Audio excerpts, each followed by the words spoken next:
Pada video kali ini kita akan membahas mengenai array pada JavaScript. Oke, untuk lebih singkat kita langsung cari tahu apa itu sebenarnya yang dinamakan dengan array. Ya, dia juga disebut larik ya.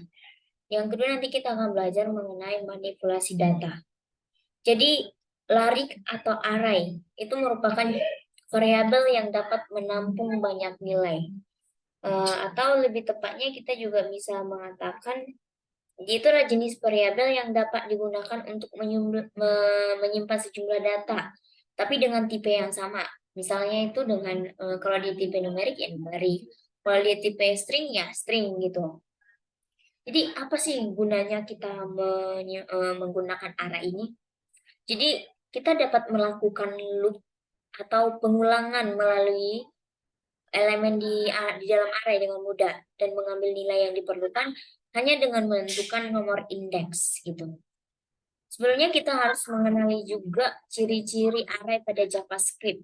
Nah, ini dia teman-teman, ada itu yang namanya array pada JavaScript adalah variabel yang memiliki atau berisi banyak nilai atau item. Yang kedua, sintaks pada array pada JavaScript. Sintaks array pada JavaScript mirip dengan variabel biasa, kayak variabel yang kita kerjakan kemarin, kita pelajari. Yang ketiga, array pada JavaScript digunakan untuk menyimpan daftar item seperti nama, judul, ada simpanan, saldo, dan sebagainya.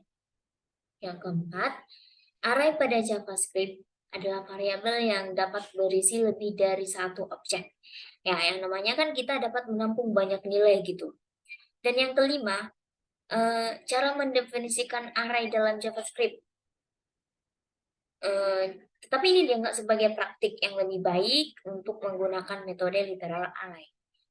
Terus yang keenam itu, array pada JavaScript dapat menyimpan fungsi, objek, dan array lainnya. Dan yang ketujuh, array memiliki berbagai metode dan properti yang berguna. Jadi inilah teman-teman mengapa kita itu sangat membutuhkan array di dalam JavaScript kita ini.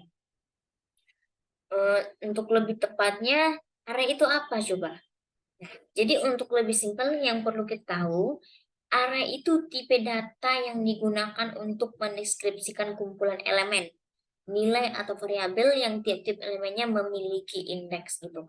Jadi kalau kita ingin memanggil variabel itu, kita harus menggunakan indeksnya gitu untuk mempermudah.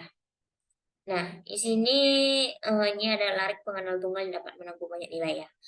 Terus kita dapat mendeklarasikan larik dengan dua cara. Yang pertama dengan mendaftarkan nilai larik. Ya, seperti ini dia. Contohnya IP gitu kan.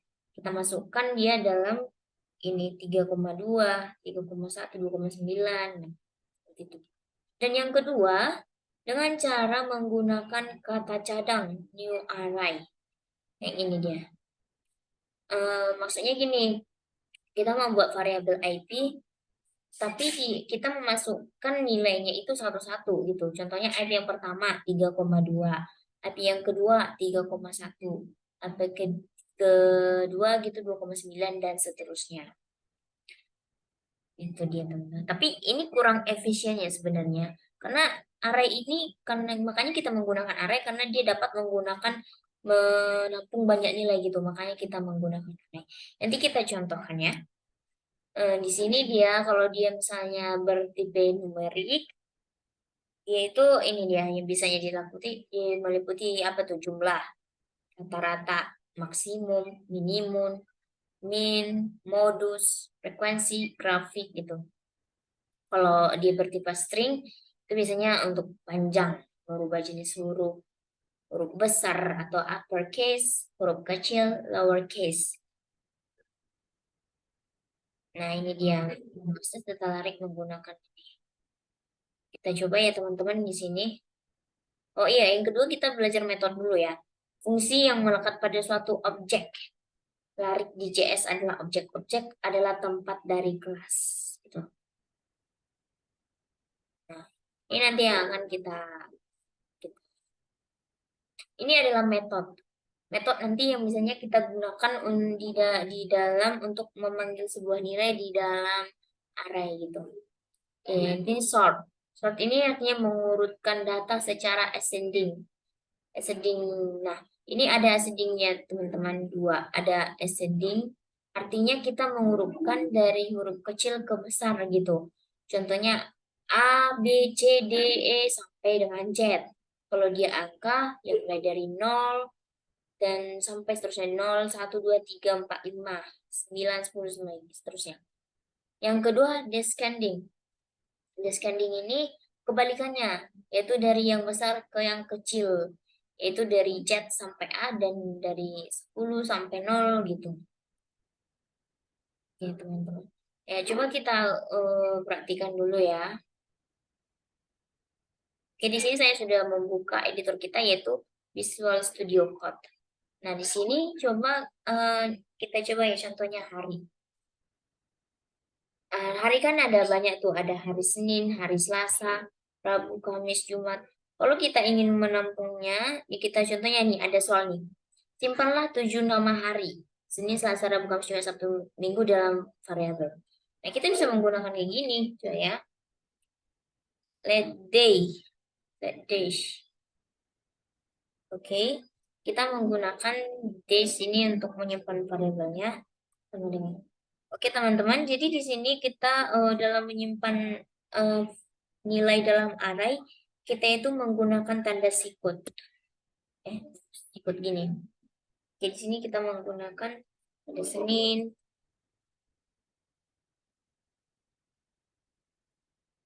koma, ada Selasa,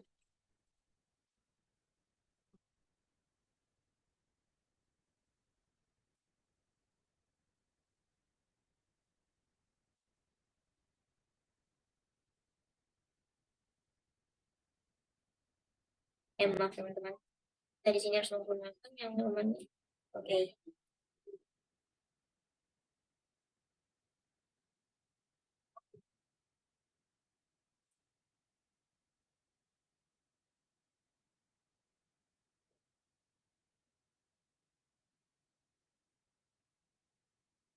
Nah, seperti ini teman-teman. Jadi kalau misalnya ya orang-orang itu menggunakannya kayak gini, let's this gitu. Dia menggunakan di sini contohnya day one, day one gitu kan, dengan tapi dia tidak menggunakan tanda sikut lagi. Dia buat di sini Senin,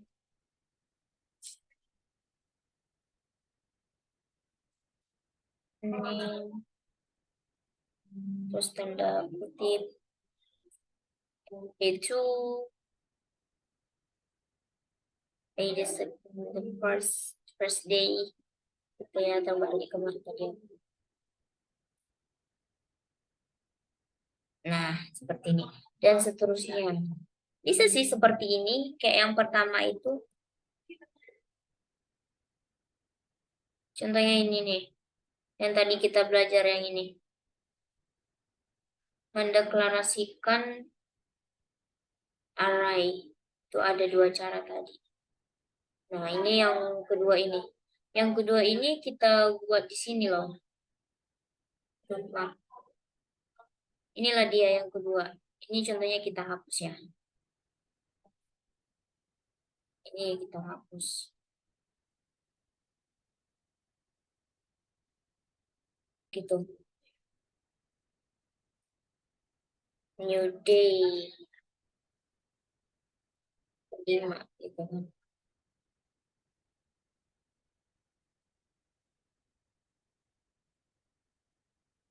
Ini sebenarnya bisa sih gitu. Tapi apakah itu bisa mempermudah kita? Tidak, teman-teman.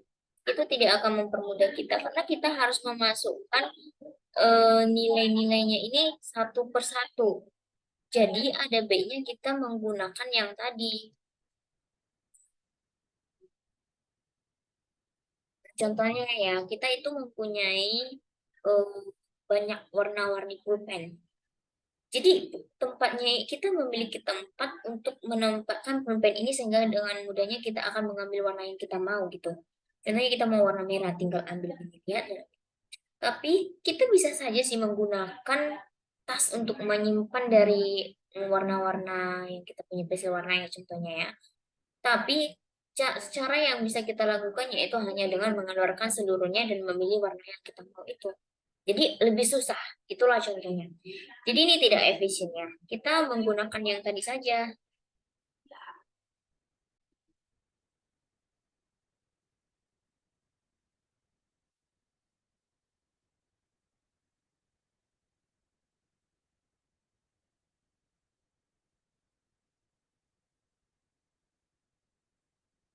Contohnya, maaf ya teman ini agak lelet. Senin, Selasa, Rabu, Kamis.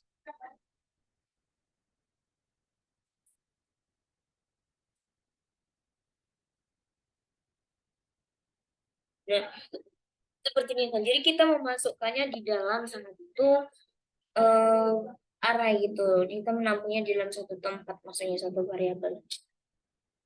Nah, kenapa kita memilih cara ini? Karena cara menuliskan kodenya lebih sederhana gitu. Ya kan daripada yang tadi kita harus menuliskannya dari first day sampai seterusnya gitu. Terus data tersimpan dalam satu variabel. Nah, mereka kan dalam satu variabel tuh disimpan. Terus kita dengan mudahnya dapat memanipulasi data gitu. Kita coba contoh lain ya teman-teman. Di sini ada contoh gitu. Biar kita lebih cepat kita langsung copy saja. Nah, di sini ada contoh. Mana ya? Ini dia dengan menggunakan kata caranya. Contohnya tentang IP gitu kan.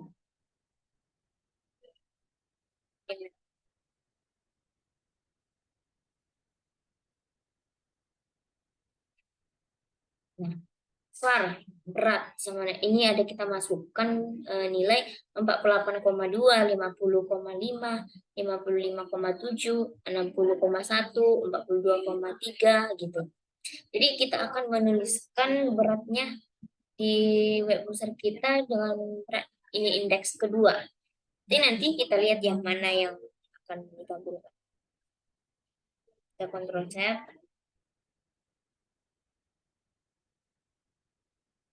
Jadi dia akan menampilkan indeks yang kedua, 55,7 gitu. Kita coba contoh yang lain. Contohnya apa ya? Yang ini. Ini tuh dosen kami yang bikin ya.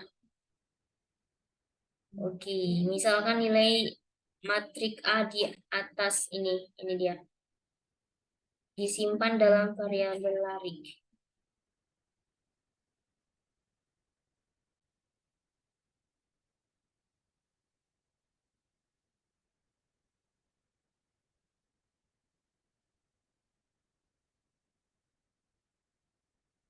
Ini namanya komentar ya teman-teman. Jadi kalau kita menggunakan slash 2 kayak gini, itu tidak akan dieksekusi oleh program kita. Tidak akan dieksekusi. Nah, kita deklarasikan dulu variabel IP gitu kan. 2,5, 3,2, 3,8 gitu. Dan di sini itu ada dikatakan cari jumlah IP. Di sini sudah ada rumusnya.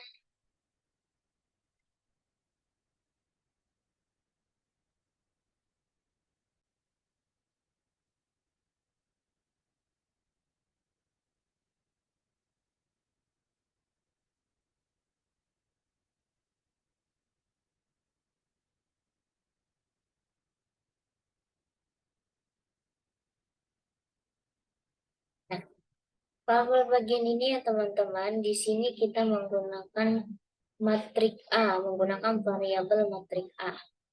Terus di sini kita masukkan matriknya yaitu ada 1 dengan 2, 3,4, 5,6. Lalu di sini for I sama dengan 0, I sama dengan 0. I lebih besar dari 2. I akan ditambahkan, selalu ditambah-tambah sampai selanjutnya. For J sama dengan 0. J lebih kecil dari dengan 1. J akan ditambah-tambah terus. Maka dokumen titik write akan menuliskan matrik I dengan J.